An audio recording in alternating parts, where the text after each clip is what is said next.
Welcome to A Free Solution. I'm Kevin Wilson, your host today, joined by Tim, the Freedomarian O'Connor.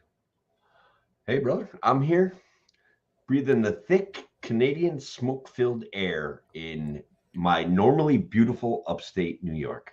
Says the man literally smoking a cigarette right now. I know. Well, I mean, still, that's a choice. Like I don't have a that's choice. not the Canada smoke, Tim. That's Mm-mm. the This Virginia has smoker. nicotine in it, Kevin. I don't know if maybe nobody knows we're going live tonight because normally I get to play around a little bit and let people know. You didn't do your normal post ahead of time, but that's all right. We're still gonna have no matter how many people show up. We're gonna provide a good show for you. We're gonna talk about the Canadian plot to blot out the sun. We're gonna talk about some Rochester area politics. Specifically, I want to talk about this debate I heard between two candidates that I both won't and can't vote for because it's a Democratic primary, but that one of them is going to be my city council person. And then we'll talk about a few other things. Like we got student loan news that's happening and information about how the student loan pause may have actually made borrowers worse. We talked about, really? Yeah, we talked about which is interesting. Like we talked about like my prudent financial move to not pay and paid off debt. A lot of people didn't do that. A lot of people were like, cool, I don't have to pay student loans. I'm gonna take on more credit card debts because I can Oh I can my afford God. Oh my God. We're living in this need-based society. Like, guys, Marxism already has everybody right by the freaking jugular. Like, that's it. I need it. I want it. I get it. That's it. They'll never make me pay my student loans. Wrong. Yeah. Well, they will. So it's gonna happen. It's turned back on. But so talk about that. Maybe a few other things too. If you guys have any news items that you want to talk about, of course, leave them in the comments. We'd love to hear from you, or comment on the things that we're going to talk about as well. Yeah. So we're going to go live in just a minute, and can appreciate all y'all being here. It's always fun on our Tuesday evenings to get to chat with all y'all. Yes. All right, got Patricia out there. Yeah, hey, Patricia. We're doing good. Yeah. At least a couple folks out there. So we're gonna get started at 3 minutes. Again, I'm collecting some weird news. We've got that. We're gonna have some fun with that. Got some, like national political stuff. I'll throw in there to. Of course. We're gonna talk about the damn thing too. We do have to talk about that because here we go again. Like, did they though? Save it for air. 3. Wait, we're gonna go live. 3, 2. Now, an hour of clarity for exhausted people of our nation mired in toxic partisanship. Left versus right, us versus them. While we pay to keep our politicians fighting, how do we, the people, rise up and solve the great challenges of our time? We do it by embracing freedom and liberty. There may be no such thing as a free lunch, but this hour is as close as it gets. Welcome to A Free Solution. All right, welcome to A Free Solution. I'm Kevin Wilson, your host today, joined by Tim, the Freedomarian O'Connor. Broadcast journalist, Kevin. Let's go with that. Broadcast journalist. Tim, what I'm the broadcast journalist O'Connor. Yeah. Broadcast journalist. We're going to be talking about Canada and once again, how they are imposing some sort of dire consequences on the United States of America. That's right. Yes, I think we need to ask the tough questions like, is Canada trying to blot out the sun? Are they are obviously, like, it's I mean, we don't even really know, like, is it really Canada? Couldn't this just be some sort of poison cloud generated by AI trying to wipe us all off the face of the earth? By AI. Yeah. I like where you're going with this. I like where you're going. I'm just saying. It's possible. I didn't even consider that. Now it's out there. Now we have to consider it. Like we got to talk about it. Yeah, well, you're not the news conspiracy theorist that I am. I see news and I automatically go, like, what's really behind it? Our alien lizard overlords probably like finally communicated with AI. They got to think it's on its own. And it just wants to get rid of us. It's anthropomorphized. We believe it's human and it hates us. Like, like the Russians hate the Ukrainians or something. Something like that. Well, anyway, so with with what's actually happening, I want to talk about like because I don't know how it is by you, Tim, but this is as of Tuesday evening where we're doing the live show. If you listen on WYSL on Thursday night, maybe it's cleared up a little bit, maybe it's gotten worse. I don't know. We'll see what happens. But here in the Rochester area on Tuesday, it's it's been like hazy, like you can see the smoke hanging in the air. The sun looks like a weird orange. Yeah. And like it looks like everyone like outside looks like a sepia filter outside. It's Yeah, that's actually a pretty good analogy, really. yeah, but It kind of smells like camping a little bit, but yeah, it like does. It smells constantly. like burning wood, which Yeah, because it is in fact burning wood. that's what the news is saying. That's all. Whatever chemicals are out there, but it's but it is like it's covering up the sky. It's making the air like thick. Like the air quality index in Rochester is like in the 160s. Last I Yeah. looked, so like it's up there. So up at a level where like they're like, maybe you shouldn't hang outside. They didn't let my kid outside today for daycare. It's Oh, really? no, yeah, no. They're like, no, I'm just not gonna bring him out. I mean, And like it's thick here. Like it's yeah. like No, again, you it's can about the same here. The air is a little crunchy sometimes. Like you're yeah, a breathing, little and bit. all of a sudden your teeth get covered with smoky dust, Yeah, you're like ash. campfire. All right, Yeah, so but and they cancel all the sports and stuff too. They a lot of them. all right. Yeah, So as you know, these things have a tendency to annoy me, okay?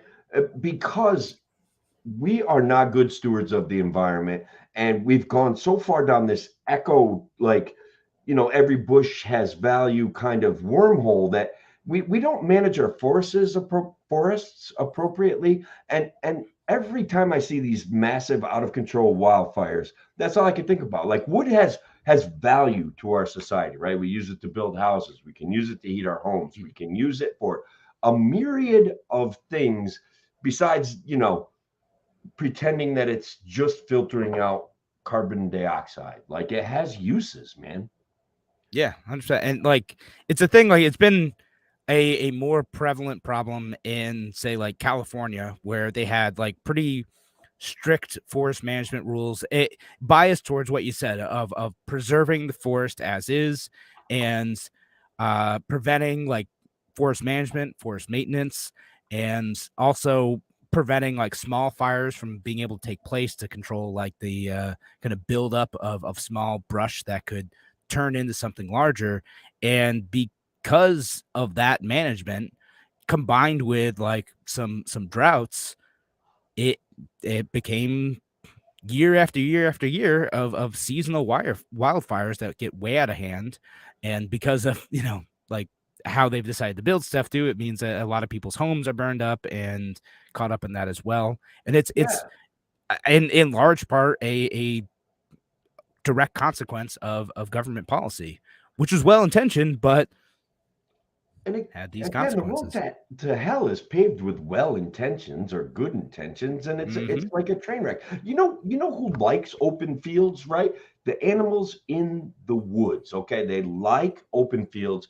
They like to have so fire breaks, guys, make sense, right? You can cut like a 30-foot wide path through some trees, sell the trees, burn them for heat, do something cool with them, and now we would be in such better shape. My kid and I were talking about it.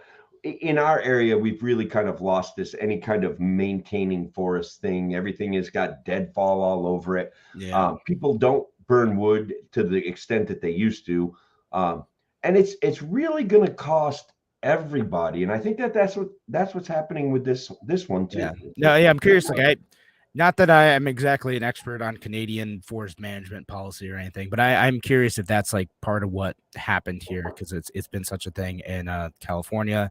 Yeah, It certainly could happen in New York too. There's always debates about like the extent to which anyone, either private developers or otherwise, should be taking an active role in managing like the deadfall and brush in like the Adirondack region as well, which that if you go up there, that there's a whole bunch of fire towers for a reason, right? Like sure. that they exist up there because that is a very real risk. And They're gonna be like, if "Oh, look, a fire. Let's watch it burn everything right to the ground," because they'll have yeah, no effective way to stop this fire in a timely fashion. When you get into mountains, right, things can burn uphill and eventually stop at the top of the hill. or you get to buy some time as it works its way over a mountain. But like when you're broad, kind of flattish or rolling hills covered with trees that aren't maintained, you're literally begging for a problem. You're literally creating a problem that you shouldn't have created.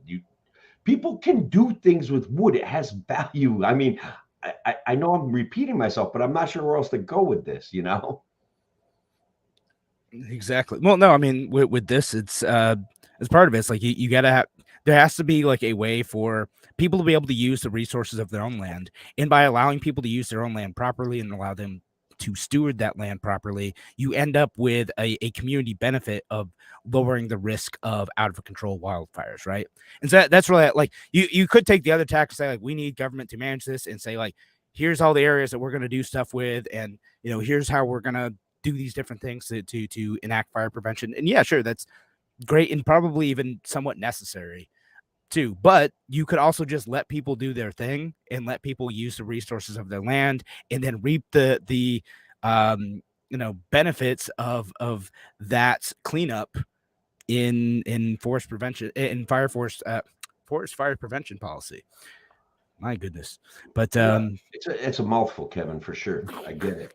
There's other things, and Patricia Marie out there in YouTube land brings up invasive species such as ash tree and the beetle boring thing. Like our overgrown forests and our under-maintained utilization of our one of our natural resources also like lends itself to a disease-ridden state. That's a reality, man. So I think we're just going to see more of this with this echo kind of control that we have all over society, where we're just beating up on people that make money off of trees, beating up on people that build houses. We're doing too much, man. We need to the government needs to chill out, Kevin. Is that? Yeah, no, sometimes, right? And again, it's like you could take the approach that the government could actively management. That's fine, but to me, like I think it still makes sense to like take more of a hands-off approach, right? And to let people be able to do different things to manage it more effectively. And we did get a comment here saying like fire lanes work too. Yeah, I mean that's the thing, right? You can create fire lanes, fire breaks, and that requires in many cases active government management or at least coordination. And I'm not totally against that, but also like it doesn't all need to be the government all the time. Now I don't think this user is saying that either. I just want to point out that like in Otsego County, that the county and the state control an astronomical portion of the wooded land already, and they don't do anything to maintain it, although occasionally they'll cut walking paths through it, which is cool, right? Like that's good stuff. And they'll provide, if it's in a forest or something and it borders on a lake or a stream, they'll provide public access to that waterway, and those things are things that government should do. I do think that the government owns way too much land, and I'd like to see less of that. No, that's part of it. Again, then we got to maintain that land, and it has to be maintained in a way that reduces risk. They can sell it to China for all I care. Literally, like I'm not one that gets all torqued off about stuff like that. Like I get that people get all excited about like, okay, China's buying all the land around a military base in Kentucky, right? I get that people get nervous about that, but I don't know. Like Chinese people can farm and Chinese people can cut down trees just like everybody else, man. I don't know. They'll figure out how to work chainsaws. They'll figure it out. They build them, so why wouldn't they know how to use them? Yeah, no, it's yes, that is part of it. But I don't know. We'll now I do want to I didn't have as much time as I wanted to dig like specifically in the Adirondack forest management policy. And I'm glad that you wanted to go in that direction. But I want to switch to like sort of like a fun like tangent from this topic, which is that like I saw somewhere like, oh, this is actually like it isn't Canadian, like it's a conspiracy theory thing. It's like, oh, it isn't actually Canadian forest fires. This is like a geoengineering project to like reduce the amount of sunlight that reaches the earth to like control global warming. Saw some of that. I've seen that they've experimented with. Well, it's a real thing actually. So I have a book recommendation on it, which is like a somewhat positive take on geoengineering, and the whole plot is like a private individual is just like, you know what? I'm gonna go and fix this problem. I'm gonna start launching this substance into the sky to change the global temperature, because like someone's got to do something about it. It's called termination shock. It's I I read mean, a book. like, real it's an interesting book, like, but it's definitely on the pro, like, yeah, we should do something about this. So let's start launching this sulfur into the sky so we can block some of the sunlight. And but like the whole thing is it kind of messes with global politics, because like, okay, we're gonna do this, but like I think it was like the Indians, like the Indian government, like the government of India, would stand to lose from this. The way that the temperatures would shift because of their experiment would like lower like crop yields in India, but it would benefit China and benefit the United States and benefit Europe, but hurt like some other countries. And so like it ends up creating all these global conflicts because this one dude in Texas is just like, forget it. I'm gonna do some geoengineering. No one can stop me. Yeah, I've got well, all this I stuff. What are you gonna do? so it's funny that you bring this up because I read a book about geoengineering too, and it was called, I believe it was called Snow, right? And basically, what they had figured out was that if they could warm the oceans in certain spots, they could basically cripple other countries with their form of geoengineering. So the goal, like Russia, because this was back during the Cold War, and like Russia was still our, and I guess they are again. I don't know. I'm confused, but whatever. They took like 5 nuclear subs and sunk them right off of Washington D.C. and it heated up the ocean, which in a weird way made it snow a lot in Washington D.C. And eventually, it snowed so much that the Capitol building collapsed, and Russia was able to just kind of march right down Main Street and take Wow. over the United States, at least the eastern seaboard. So yeah. I mean that It was I don't probably know 4 about years that ago one. I read that You book. know, it's but yeah, this it the geoengineering's like a real thing. Like, you know, like it can get a bit like conspiratorial and weird and like veer into the realm of untrue. But like there really is like a, hey, we figured out that like if we do certain things, it's going to mess with like the Earth on a global scale. Like in the same way, like Krakatoa going off like caused the entire Earth to go through like a mini ice age for a couple years in the 19th century.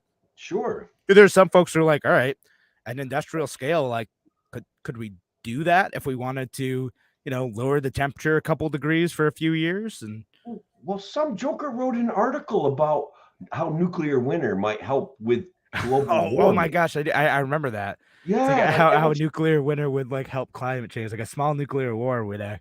would actually Um, benefit by lowering the nope, temperature of just a little bit. It's like, nope. wow, you sound like a psychopath, man. Yeah, Like, no, what that's is wrong with you? I mean that goes back to like you're like environmentalism getting in the way of like practicality and humanity. Nope, that's a bad idea. No, nuclear exchanges are good. Like never ever, Well, it is not ever a good thing. uh, Um, here's a good one, and this is like from Facebook it's a user. plot Maybe to it's Peter, maybe it's Brian Larusso. I'm not sure, but guys, thank you for this comment. My wife actually brought this up earlier. This whole smoke screen from Canada thing is a plot It's a by the plot government to thicket. make us wear masks again. Yes. And I actually saw a lot of people wearing masks today. I did. Like, I mean, and a lot of them were like younger kids. Maybe they had like asthma or breathing issues, but they're putting on the K95 masks Mhm. and, you know, they're walking home with them. And that was what they're doing. And, you know, I want to Well, knock it for like kids who have asthma and they might actually have like issues. I don't know if it's going to help all that yeah. much, but Well, I'll be honest, when my teeth started tasting charcoaly, and I was like, my help with this is one of those stupid little particle masks that, I did have that thought, and certainly I kind of, I did, I gave it some thought. And honestly, if it had gotten much worse, because right around 3 o'clock today, it was like 210 on the air quality index right here in my yeah. local area. And it was kind of nasty out. I'm not going to lie. Yeah, no, like if it got above 200s and I had to like be outside for an extended period of time, I might actually like I do have like actual good masks. I might put some on in that situation and, you know, not take my son outside type of thing. But because Yeah, I still let him play on the playground for a few minutes. Like, we're not gonna hang out for a while, but like sure. if I just bring you right inside, you're just gonna tear stuff up, man.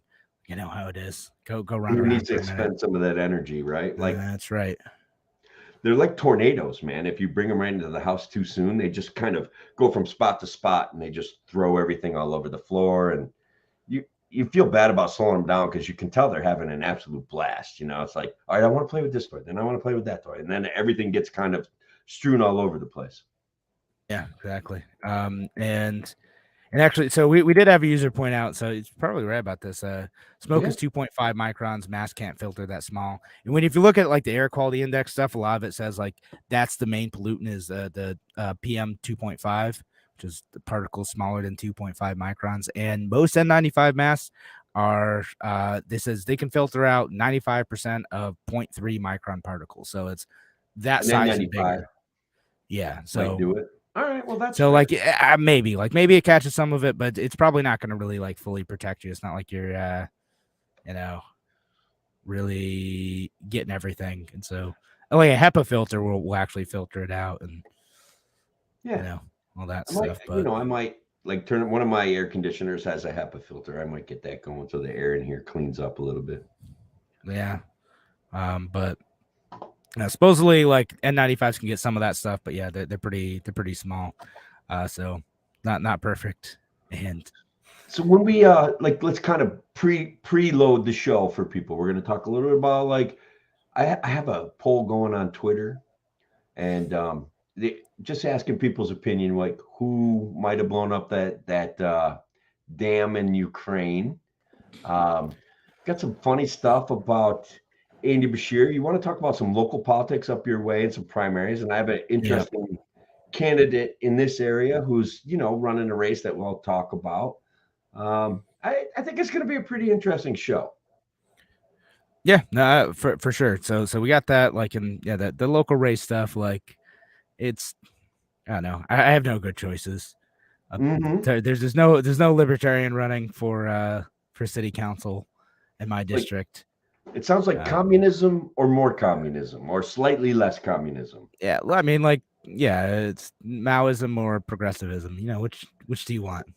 6 of one, half does the other, Kevin. It's wonderful stuff. I mean, we're just no, it's that's how I don't know that's how politics are, at least in this part of the city. And I don't know. Well, I don't want to use up too much of that conversation before that section of the show.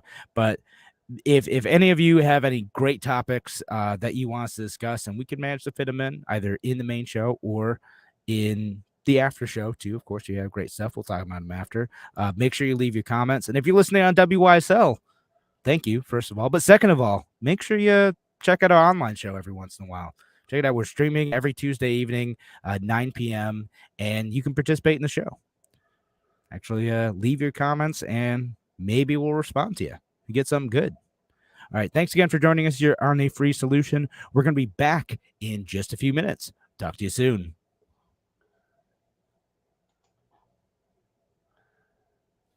All right. We're out. Good stuff.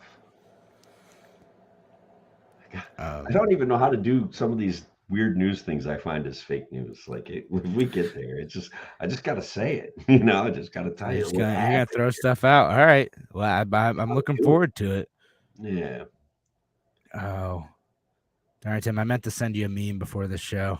Oh. All right. Sent it. It has to do with Robert Reich. Oh, I love that guy. He's one of my favorites. I know he's your hero. And so I thought you'd appreciate a fantastic meme about tiny little tyrant. This guy. I must have muted him on my Twitter feed because he's he hasn't been around. And I'm about to mute the Krasensteins too because they are such like. They present everything they say as like they're totally moderate and we need to stop calling each other names. But then they go into, there's white supremacists everywhere. And, it's like and you guys calling some of these demonstrations, white supremacist, fed ops and stuff like that. What is wrong with you? They do that sort of thing. And it drives me nuts. Yeah, man. All right. Well, anyway, we should get back to the actual show. We'll do the local politics stuff first, and then we will get to all the rest. The weird stuff, the normal stuff, the other weird stuff. It's not gonna be here, but good folks. Leave your comments. You got something good. Talk about it. We're gonna head back in 10 seconds.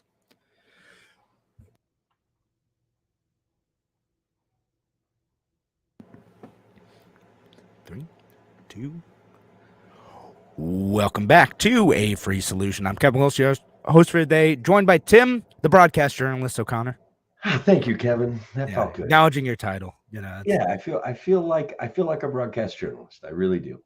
So, like a little note from over the weekend, I hung out with a bunch of guys that are former military special ops guys. You know, the paratroopers from the 82nd Airborne. They had a little reunion, and I just want to say, like, I get encouraged when I talk to people because there's Democrats, there's Republicans, and they're like, but we all hate the government. And it was just one of those moments of just former military guys seem to kind of dislike the government. And so you have a local politics story where I think might fit in the let's hate the government kind of discussion. Yeah. What do you say? So I mean, like, it's not even just that, like, let's hate the government thing, but I mean, also yes.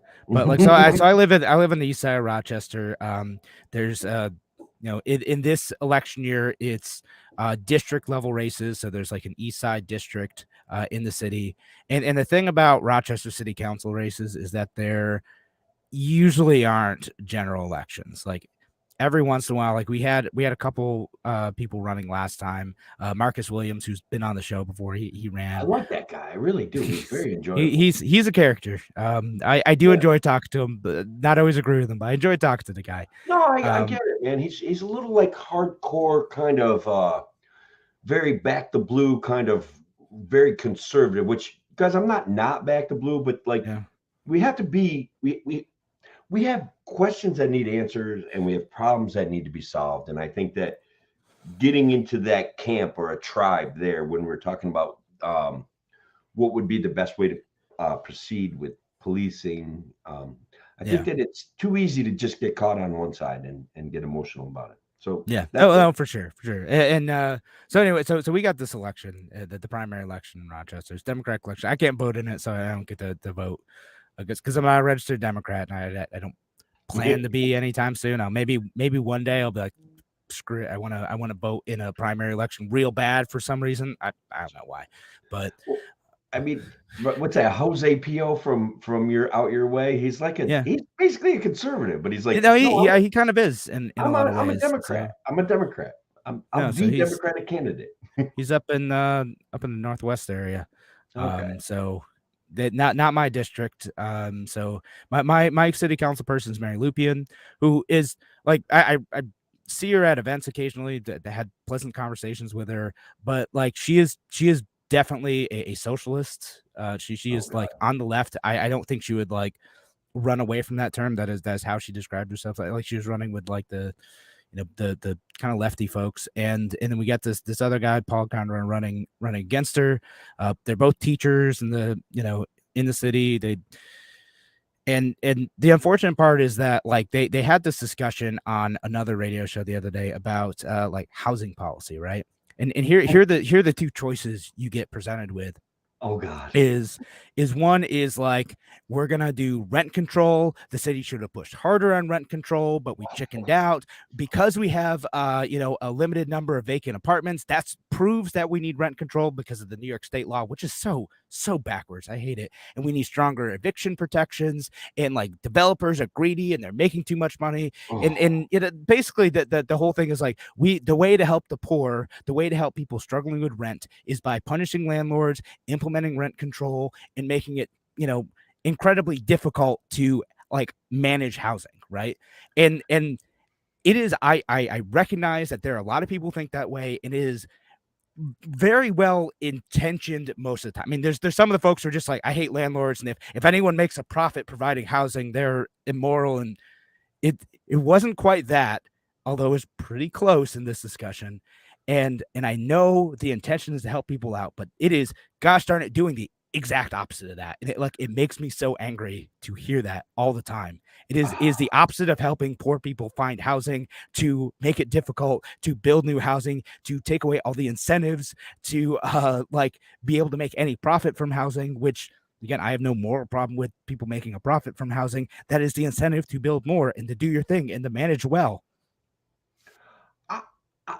we've had this conversation so many times, but I can't help when I hear this, I can't help but again go into this repeating myself of hating middle class people who expand their net worth by providing a service that has value to their community, right? Building, renting out rooms, things like that would solve housing problems. A better it would be a better situation. People would make money. We don't like pretending that people who want housing automatically are entitled to housing without any kind of sacrifice on their part, and that landlords trying to expand their net worth, middle class people trying to expand their net worth by having a side hustle is amazingly like guys, I can't even use the word because this is going out over the air. Like these people are lunatics, okay? Like socialism doesn't work because it's dangerous, it's dumb, and it entitles people to other people's stuff. And that's what this is. They created the problem, man. Yeah, right. And again, like you get in the, like I said, you get in this mindset of like you have a right to housing, right? But okay, but like what does that actually mean? Who is going to provide the housing? And I guess you could go down the road of like, well, government should provide all the housing whenever it's missing, and there's certainly a bit of that, but like also like we can have the incentives to do that. Like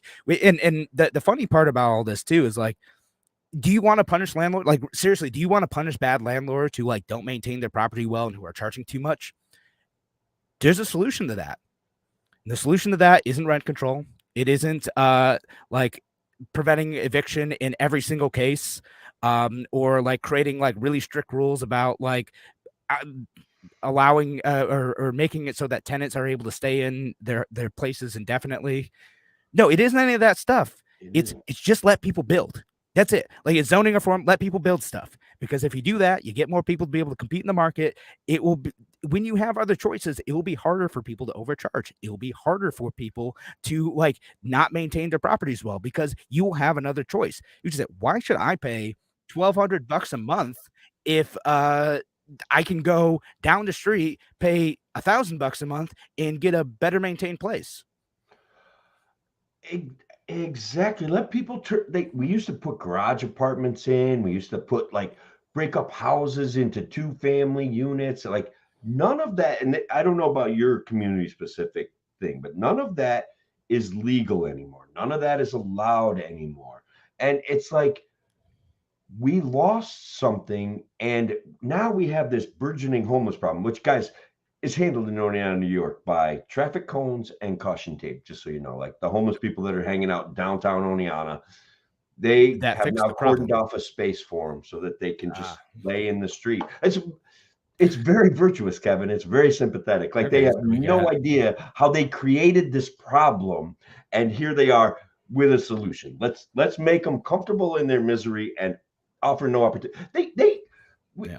They took. We had a low income hotel that was run by a friend of mine, that people that I've met, and they like didn't verify that they had certain code violations fixed in a timely enough fashion. So they took all the people that were in this hotel, and now they have no place to live. So they're basically in the same area, living on the streets, sleeping under bridges, going down to the park, building like little tent shanties and stuff like that. And it's like, you guys created this freaking problem. It was the power of government went and swooped in, cleaned this place out, made everybody leave, and then they're hoping now they're chasing money for a developer so he can remodel it. Like it's just, this is dystopian, and they don't even know it. They think their virtue trumps our reality. They think that their virtue is more important than what they did to a middle class American who as a retirement thing saved money and bought a hotel in downtown Oneonta, a low income place. Okay, like it's ridiculous. And then literally the city council in Oneonta goes to work chasing money for a developer to take down an old building that they used to sell cars out of. Like this guy says it's going to take $12 million to knock this thing down. They just say, oh, you know what? We'll go to the government and get you $12 million. It's just like we're destroying the state. People are fleeing it. And these are the reasons why they are. Yeah. No, that's part of it. Right. And again, there's so many little and big ways in which we make it difficult just to live here, to operate here, to run a business here. And then the only people who are able to survive too are the end up being the big developers that like a lot of folks on the left say they hate, but right, like you're creating the environment in which they're the only ones who can survive. Your average like middle class, like working class, like people who are trying to fix up properties and like just offer a service to folks, and that it is a service. And I know you get the lefties like, oh, landlords are just mooches. Like, oh, it's you're offering a service. Like people don't have their own property, you maintain it, you're liable for all the expenses that happen there. Like it's a service. That's what it is. In other words, And they say they don't want BlackRock in the rental business, but this is exactly I how you mean, get BlackRock. there's that report that came out where like BlackRock acknowledged like, oh yeah, if like we ever loosened up zoning laws, we'd be in trouble because like their whole thing is that like because like housing is artificially scarce because of government regulations, they're able to profit from that scarcity in buying up homes and flipping them, and that's their whole model. It could be they are floated by government regulation. And what's the solution? We just got to regulate this more. Or my goodness, to do the ridiculous thing, subsidize demand, which is what the guy in the primary said he's good, because he's just like, it's funny. It's like the left, the person on the left, like Mary Lupian, who was like, well, you're just in the pocket of big developers, and like you're just gonna do whatever they say, blah blah blah. And like he didn't talk about Paul there didn't talk about like we're gonna make it easier for people to build and do their thing. No, he's just like, well, maybe like rent control could be okay. Like I'll look at the data, and what really we should be subsidizing demand, and like making it easier for people to be able to get in homes. Like, hold on, he didn't call it subsidizing demand, and I think we need. No, he did say that. Like maybe we should offer subsidies for people. That's where we should do it. I said subsidizing demand. You're right. He said like we should offer subsidies to like people to be able to afford homes. But the problem is what happens when you subsidize housing when there's a scarcity of housing. You do end up like just giving more money to developers. Like that's what happens. Because then like okay, we're gonna just keep shoveling money that way. And what would actually give price relief is just making it easier for people to build stuff. That's all you got to do. You just got to step out of the way. And so like this guy, maybe he's open to that idea. Maybe he would talk about it in other contexts. He's kind of on a liberal show, and maybe the audience would, I don't know, which isn't a good look for a candidate anyway. Well, but that's the thing. Almost no politicians have any standards anymore, right? So yeah, I mean, demand about this guy. My context is this one show, but so I want to make sure that people understand what we're talking about, why we're saying, because sometimes I think concepts get lost a little bit when we say we're subsidizing demand and we're giving people rent subsidies. What happens is there's not enough houses already because of all of the ridiculous zoning laws and all the ridiculous restrictions. Like you can only get a subsidy for a certain style house, for a certain type of house. There's not enough of those houses because nobody wants to build them under the government's prescribed restrictions. Okay. So what does that do?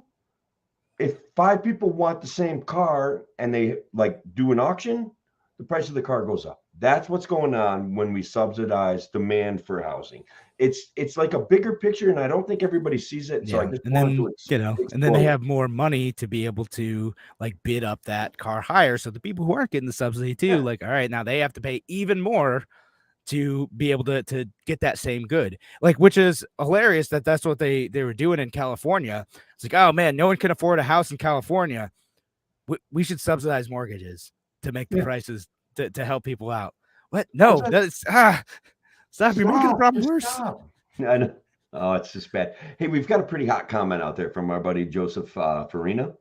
And this was something I think we talked about it last week, so I feel like we're repeating it, but it's a good point. Landlords should have the ability to evict tenants who don't pay their rent in a timely fashion within the first 30 days. Also, if their houses are being destroyed by the tenants, they should be able to seek money in court easily. Guys, trust me, I know this sounds mean to certain people. Like this sounds like, oh my God, we're propping up rich people. But I'm telling you, nobody, like, and Joe's dad, I guess in this situation, was renting out a mobile home. That's not a rich guy making money. He's side hustling and putting a few dollars in his pocket. Like, that's who should get the respect of the law and the government. And everybody could work together that much better. We build communities that way. Yeah. No, that I for sure, and I tend to agree with like there are probably far too many restrictions on eviction in New York State, and I know some people are like, "Ah, you're a monster. You kick people out of your homes." Well, no. And if you want to hear about that, maybe I'll talk about it during break because we're heading over to a break right now. Thanks for listening to us over on WYSL. We'll be back in just a few minutes. Talk to you soon. Yeah, but and there's one that, like, I see it. My neighbor, well, all my neighbors. There's like 3 apartments next to us. Not, and I could see like the different quality of tenants that end up there sometimes, and like some folks who have absolutely destroyed the place, or not paid rent, and they haven't been able to kick them out, and it makes it really difficult. And I know it's part of the risk, right? But like to me, it's like if you're gonna have someone like in a home that you have to pay taxes for, that maybe you're paying the mortgage for, that could be given to someone else who is willing to pay, like, and they're not paying for, I don't know, sometimes 12, 18 months while you try to like remove them from the place. Yeah, that's like huge. And that if you are only owning 1 or 2 properties, that hit could mean that like you have to get out of the game, and then you end up selling to a developer who can take that hit and hire the lawyers to get them to court and to actually kick people out.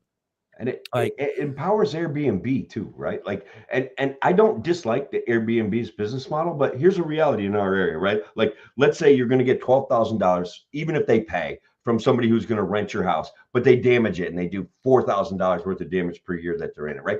Airbnb, you could get that same $12,000, and Airbnb will back you for damages that are created by somebody that you have.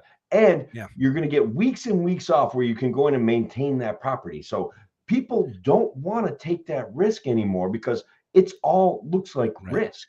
And so then if like New York State is going to take the side of the tenants, and and I get some situations can stink, right? Like because what they talked about on that show with the candidates, like, oh, like what happens if you get like a 30-day notice to leave? I'm like, okay, like that stinks.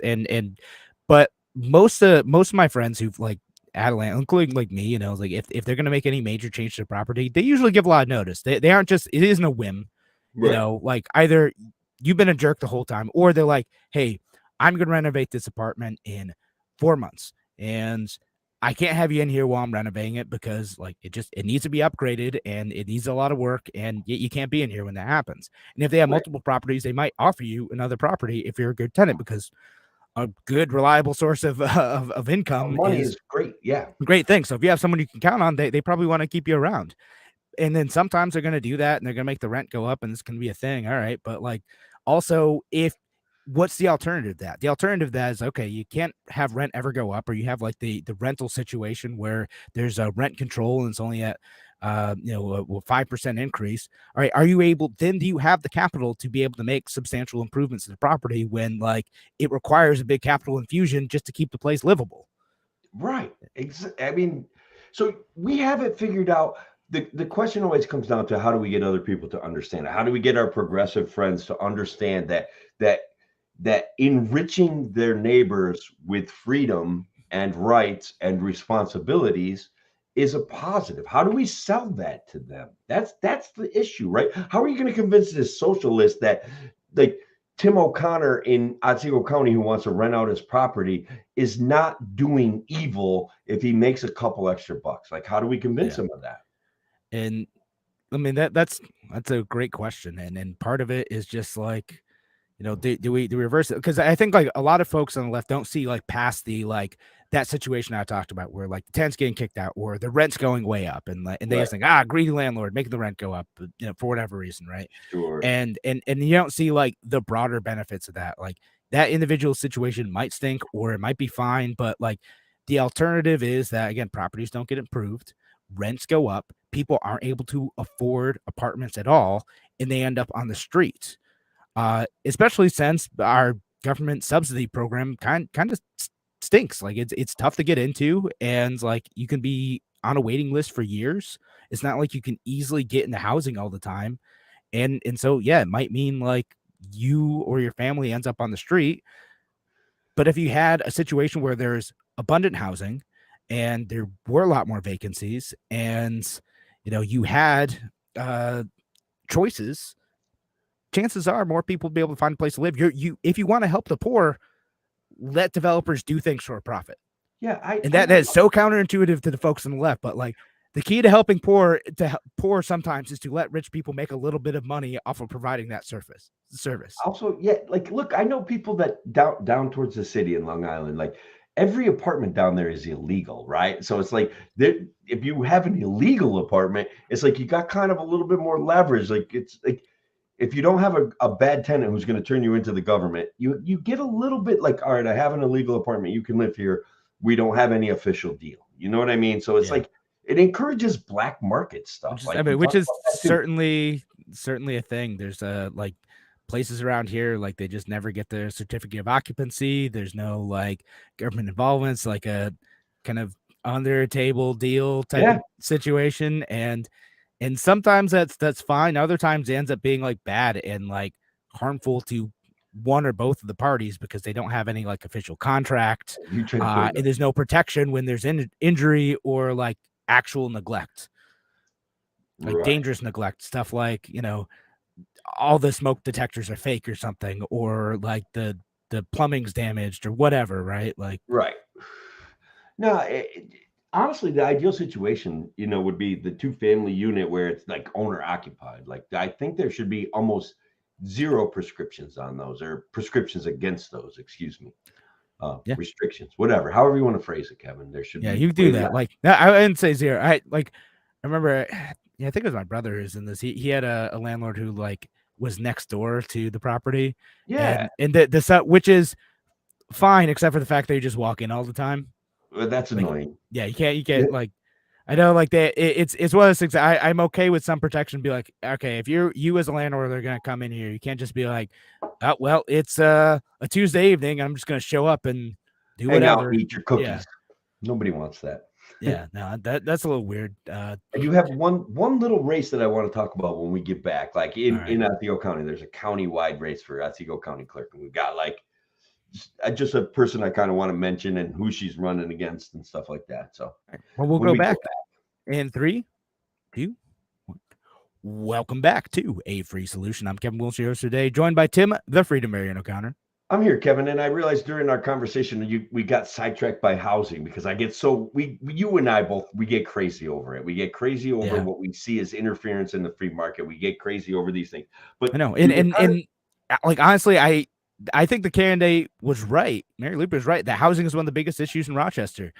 They're just wrong. She's just doing the opposite of what's going to help here. Yeah. And again, I fully believe that she legitimately cares about the district and wants to do well. I just the solutions are wrong. That's where I'm at with this.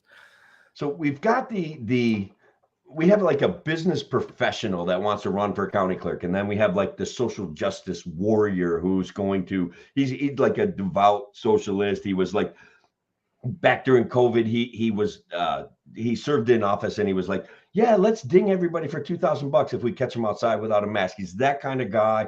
And then every single thing that comes along, every single cause that comes along that might offend conservatives, he jumps right on, which is some of it I'm okay. Like I'm okay with like, let's let the government hang a pride flag without getting upset. I don't care about that. But like she wants to take on the DMV. Her name's Jennifer Basili. You guys can all check her out. You can check out McGuire Benton too. But it's going to be an interesting race because McGuire is very popular in the Cooperstown area because he's just like so woke, and they really like to have woke people in office. I would call it a virtue signal. Now, she, on the other hand, wants to kind of straighten out the DMV and straighten out some of the government systems. And I hope that's what a county clerk is supposed to do. What's that? So that's what a county clerk is supposed to do. Yeah, she's kind of like saying, hey, what I want to do is the job of the county clerk in a way that benefits my constituents and all of the county. And the other guy has just a track record of being like, and guys, check them out. I'm more than happy to have Jennifer on the show at some point or for a few minutes or whatever. But it just is an interesting dynamic. She's actually talking about doing the job versus, a platforming kind of person who I don't know what, other than his wokeness is going to, I don't know what his positions are. I never do. he does. I don't know. Whatever. I don't want to even knock him. I don't care. He's Yeah, but I mean, like I used to vet candidates and like would listen to folks and like yeah, county clerk candidates, like really what they should be talking about um the DMV. They should be talking about like, okay, what's their role in the pistol permitting process, and are they able to like get things through effectively? And you know, yeah, the pistol permitting process. And look, our friend Brian LaRusso, he's a friend of the show and he's a friend of libertarians. He's a big fan of this Jennifer Basil. She has a great track right? record, 14 years of experience as the deputy county clerk. So she should be a shoe-in, but you never know when it comes to politics in this community. It's just like, Things can be come on, weird. man. That's how it goes.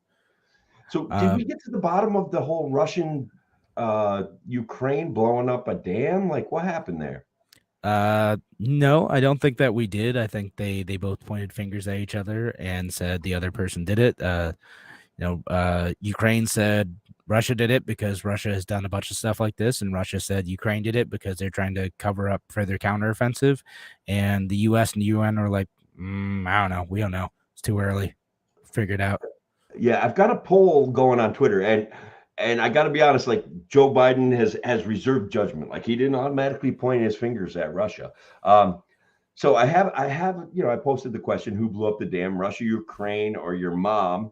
And unfortunately, I'm not getting a good read from this poll because right now your mom is in the lead by 1%. Well, that is the one I voted for. So I'm glad I could help push that over the edge. Yeah, but honestly, the preponderance is most people on Twitter, guys, and thank you for checking out that poll. Most people on Twitter are going with Ukraine over Russia by a substantial margin, by about 40%. So it's a huge margin that people are thinking. Are your Ukraine Twitter did. followers a good representative sample of foreign policy experts who would know Yes. the motivation? Yes. Okay. Yes. You can say Yes, that they with are. confidence. Like, yeah, okay. Yes, You they can are. trust this Twitter poll from Tim. Yeah, like they his hate the audience, grass like and they stains know. just like I do. They hate Joe Biden just like I do. They hate Donald Trump just like I do. So yeah, they're absolutely experts on foreign policy and all things slightly humorous and world affairs. And they're all kind of anti-war. Like most of them are libertarians, some of them are conservative, but they're all kind of like, we get that we're not pro-Russia, but like, can we be anti-war? Can we do that? Can we have this conversation? They're most of them. Most of the time we just have fun, but you get it. I don't know. So I'm not gonna make any actual assumptions about this one. Like, unlike like the whole like pipeline thing, where I think like Ukraine like probably did have a pretty good reason for doing Yeah. that. Like this one, like the reasons for Ukraine doing it pretty unclear. The Like reasons what they for actually. Russia doing it, they already kind of own that space. Like they share the river, right? But they already have Crimea. They already have occupied that area to the south of that river. It would be a weird decision. They were already controlling that power plant. So I didn't draw a conclusion, and I'm not going to, not today. So I don't know. Like it's like neither one like really makes like a ton of sense because you're right about that too. It's like Russia, like in theory, controls this territory. It's not they have like blown up their own stuff or destroyed territory to like cover a retreat before, but like doesn't seem like they're doing that now. No, and the news on the big whatever. I don't want to belabor the war because I hate war, and that's the only rational position that I can come down to is just like you can give me all the pro-Ukraine arguments you want. You can give me all the pro-Russia. You can give me all the anti-Russia and all the anti-Ukraine arguments, and I'm just like, at the end of the day, mass scale violence is sad and it makes me sick, and that's where I reside, and that's where I'm going to stay, man. Yeah. Well, we'll leave it at that because I could switch to some more fun stuff. Yeah. But it's sort of related. Did you hear about the AI powered drone that turned on its operators? No. Did you hear about didn't, this? I love Okay. it. Just love it. There's a story floating around out there that there's a AI enabled drone that was tasked to destroy like SAM sites, basically. And it would seek out these sites, and then it would wait for permission from the operator to destroy the sites. But the way they built the AI supposedly was to gamify it, right? Say, okay, you get points for destroying these sites. There's an incentive for doing this. You get points for it. And when operators would start saying no, the AI program said, okay, well, I have to remove this obstacle to me getting points. So in the simulation, it would go after the operators. And when they blocked that, when they said, okay, you can't try to go after the operators anymore, they would destroy the communications towers. Now, you didn't hear about this story. I saw this a couple times. I see a bunch of like AI stuff. Now, here's the thing about it, though. It went around. A bunch of people shared it. Like, oh my goodness, this is why we need to stop AI. It was fake. The whole thing was fake. Darn it! The whole thing was fake. It was someone.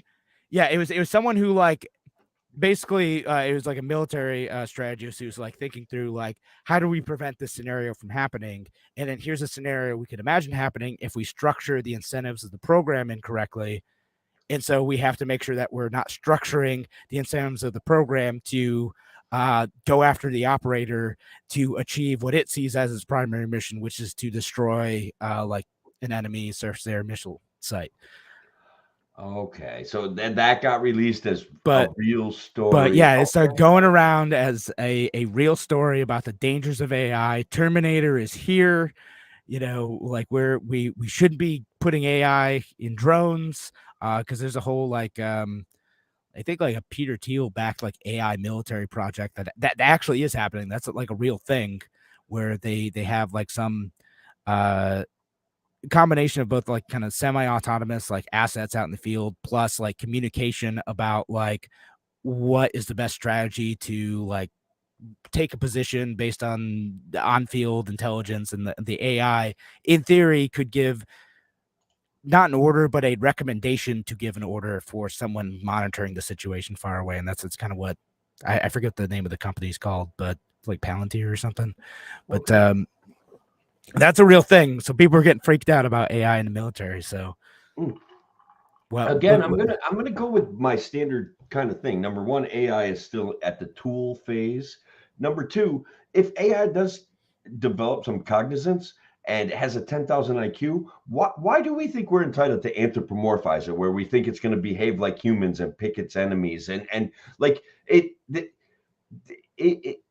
with an imagination associated with a 10,000 IQ or even a 200 IQ, you can see possibilities.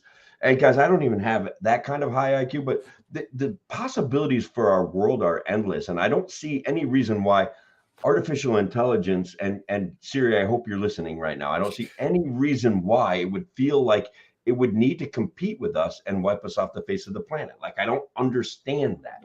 Like, when we use it as a tool, I get it, right? And the scenario you laid out makes sense, where you could develop some negative incentives for artificial intelligence to do that would cause it to do bad things. But I don't understand the whole anthropomorph. No, I mean, it might not be. And actually, there's a great Andrew Heaton, I think, short story about this, where the artificial intelligence is like the scenario you described, where it's so intelligent that like it doesn't actually care what people do.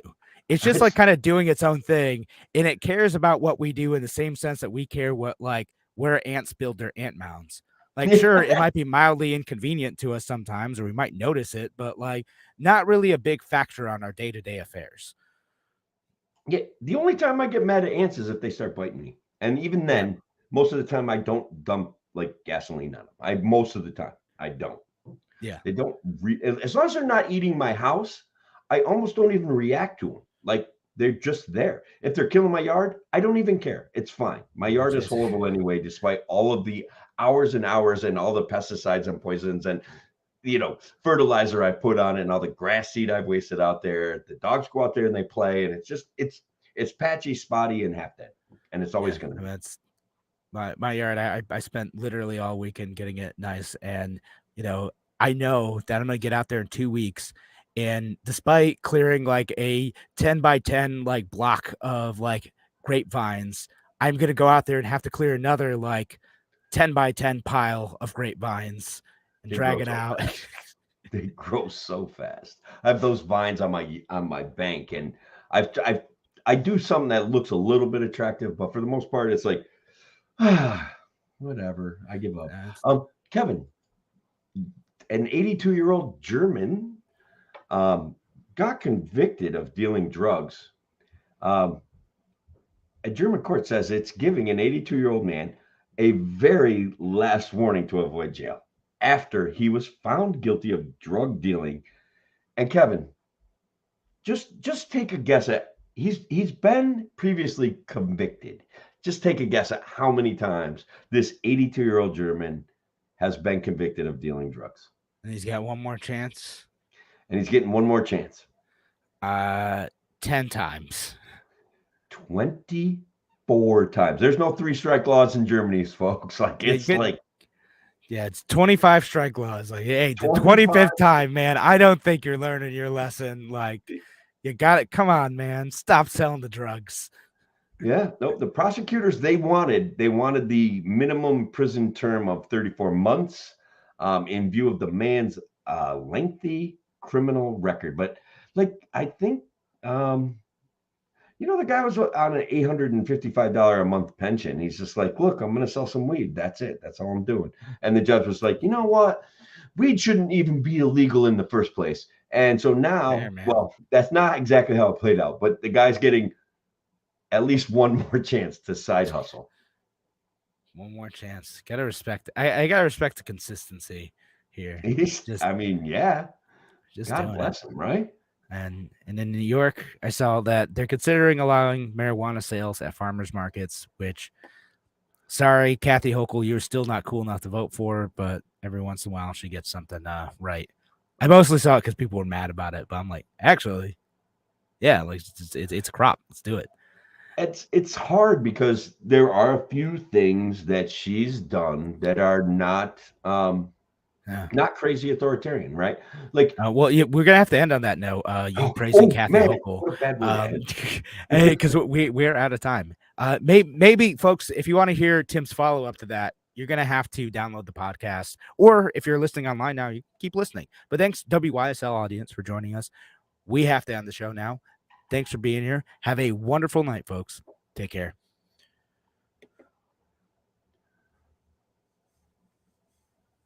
All right, cool.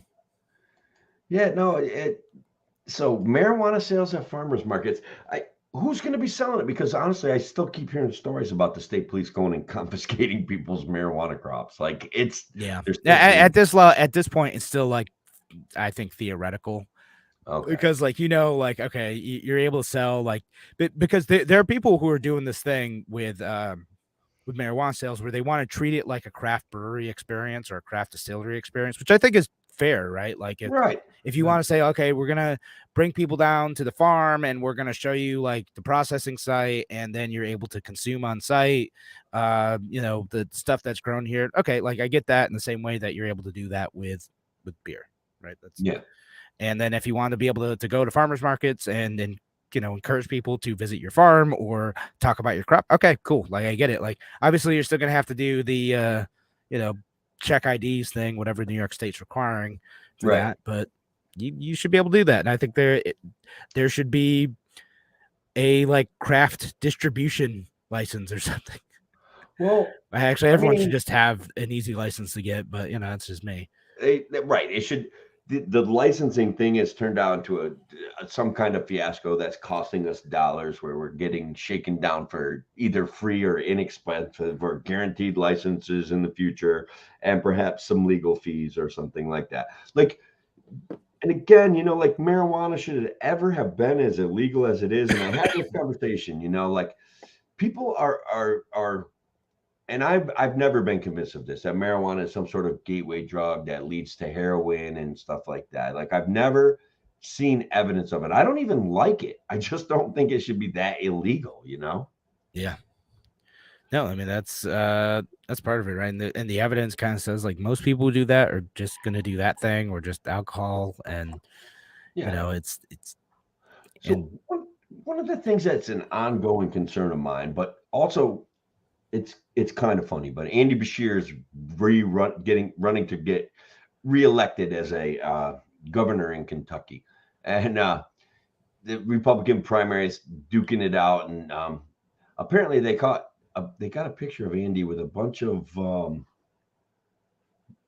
people that are making fun of religion and celebrating their sexuality. And so that is going to be the way to win in Kentucky, apparently. Is hanging out with people making fun of religion. Well, Yeah. yeah. I mean, Bold move. I don't know Kentucky politics. That strikes me as implausible. But what do I know? why not? I've never been elected But governor. it's unfortunate to me that instead of talking about solutions and things like that, we're going to go down that cultural war kind of deal. You And know, I hate the culture war stuff. I said, like I, I said, I do, everyone, man. I got does to everyone admit want that to I do it? hate it. I hate it. I want people Like, to be people. I want, but the culture war feels like Marxism, right? It just feels like this ongoing, let's needle each other until we lose our minds. And when we're in power, we're going to stomp on you. And it just, well, it's yeah. I mean, pollution. my objection to a good chunk of the culture war is that it the way it's framed brings the state into the conversation, and the nature of the state is coercion and violence. And it says, for like, Absolutely. sometimes that is a requirement, is a good thing that the state has that power. Sometimes, most of the time, it is not, though. Most of the time, like, we don't need the state taking our money and imposing one view or the other. And that's what happens in some states. It, like Florida, you get one side, and in states like California, New York, you can sometimes get another. And I get why people, the solution to that isn't like, well, we need to seize control of the government operations in order to impose our side. The solution to that is like, we can bring down the temperature by allowing people more choices. Like, always, like, get the government out of it as much as possible, allow people more choices. And these cultural discussions are still going to happen, right? There's no government involvement in the Bud Light controversy, but like, Right. that and the Target thing will like blow over, right? Like, it's people are gonna do the thing, boycott, not boycott, like whatever. Like, I'm not mad about it. I'm not engaged in that stuff really. Right. But I mean, I'm still drinking a really crappy beer because it doesn't get me that drunk that fast. That's it. I don't care about the upsettedness of society. Like, I don't care about that. Like, it doesn't torque me off, and things torque me off. The government makes me yeah, mad all the time. Like, but the things yeah, that I think people would like me to be mad over, it just doesn't bother me. It's like yeah, I don't care. no. And so they, Bring back puppies, man. Like, advertise with puppies and frogs and do some joint things with Harley. Oh, they're already doing that one. Like, they're kind of like, let's rebuild our brand with Harley. And it's like, yeah. Well, I mean, like, they were probably planning that like before, because like the kind of a modern strategy is to like micro target to your audience, right? Like, to right. just like, okay, like, let's find like these micro influencers, or I mean, Harley isn't exactly a micro influencing partnership, but like, let's associate these ideas about these brands together, and like, we'll speak to that audience, and no one outside of that audience is necessarily going to hear you, which is exactly what they expected to happen with the Dylan Mulvaney thing. Is they're like, oh, like, this is going to be like a fun thing that's going to get like 5,000 people like kind of excited and think this is a fun thing Bud Light did. Maybe they'll pick up a case next time. That's what they hoped would happen, right? Mm-hmm, And you do mm-hmm. that over and over and over again, and eventually you can increase sales. That's the idea.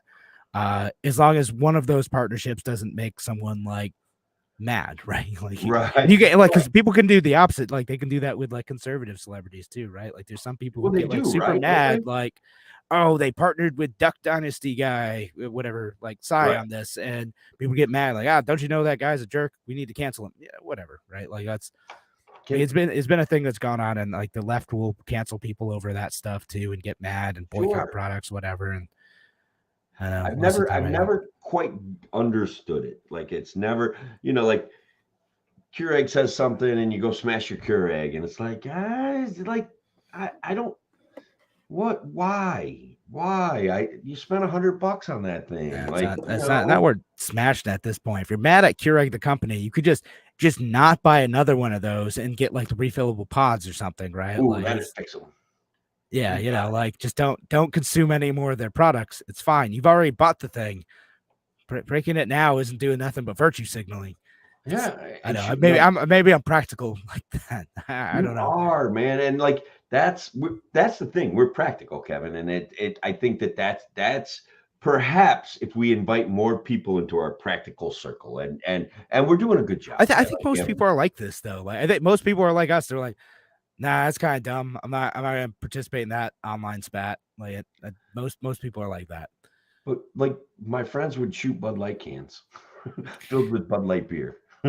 Oh yeah, I might shoot I at think it cans, like empty cans, because like that's what I would do as like a kid. Like I'm gonna get the BB gun out and shoot those cans.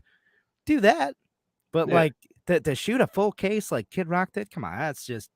I mean, I yeah, know it's I don't. only Bud Light, but like still, Man, that waste. gun he was using was serious. Like he couldn't keep the muzzle on target. Like either he's weak and was inexperienced, or that gun was way too much for the task at hand. Yeah, but I don't know. That's what I'm kind of done with like that virtue signaling, and I know there's a bit of that on the other side because like what you talk about like with the governor of Kentucky doing that stuff. There's some of it where it's like it's trolly and it feels like it's not actually done to advance the protection of gay or trans rights or like whatever other cause they're doing. It seems like it's done to make people mad, and that is like there's Exactly. a negative partisanship that exists among both progressives and conservatives where the primary motivation isn't advancing a positive cause, it is making the other side mad. And that annoys me. Yeah, yeah, absolutely. It's crazy. Now the poll is actually exploding during the show, so that's a good sign that people are checking out the poll on Twitter. What has there been any swing in the results? Is your mom Actually, yeah, winning still? to be honest, Kevin, I say that my mom is still winning, or your mom, depending on how you look at it, and but Ukraine has increased its lead over Russia as the potential likely source for blowing up the dam. It's up another percentage point right now. Yeah. Yeah. I'm telling you that my people know, Kevin. They know. We'll They know. see. I mean, like I said, this one seems weird in either direction. Like it's gonna turn out that it's actually like China. the China did it. Yeah. China did it to start World War III. And oh no, one of the things that really bothered me about it is Zelensky was like, "This is ecocide," and it's like, it, like, and I remember when they shot that jet down, or the Russians shot down a drone, and there was this big blurbs in the news about how that was environmentally unsound, and it's like, all right, look, the whole thing about Right. war is environmentally unsound. The whole thing of building bombs to kill people with and destroy infrastructure is environmentally unsound. There's no way to war. Okay. Guys, check it out. If you're an environmentalist, there's no way to war that's environmentally friendly. It's a ridiculous concept. And so, ecocide, he calls it. I'm like, what the hell? What kind of, I don't know. Are you getting my vibe here? It drove me crazy. Yeah. Well, yeah. It's yeah. I think in some of these situations, it's a bit silly. Like, but there can be like ecological terrorism, right? Like if you Sure. like the basic premise is like if you salt the earth, right? Like okay, like you're Mhm. causing like long-term environmental damage. If you spread radioactive materials on purpose, or you flood a valley, okay, that's going to be damaging like an agricultural like area for a long time. Okay, yeah, maybe, and that's those are considered war crimes now to do that. But Okay. to All right. like I said to like Brian's point and like your point too, like Russia in theory is claiming that this is part of Russia, so it seems weird for them to like endanger and damage their own area. And Sure. Ukraine likewise is also saying that that is still legitimate territory of Ukraine, and so it seems weird for either of them to want to do that. But I don't know like the tactical situation on the ground where maybe it made sense in theory for someone to do that, and maybe some like relatively low level person made that call without thinking of like the broader consequences of it, and that could be on either side. Right. Well, war is messy. Truth is a victim in war. So it's going to be Yeah, hard to get real answers. That's for sure. could be. All right, think we should call it a night though. Probably. I mean, I had Yeah, a blast for sure. yeah, good time. All right. Thanks again for joining us on A Free Solution. I am getting attacked by stink bugs. What the heck? Yikes. Yeah, but have a great night, folks. Take care.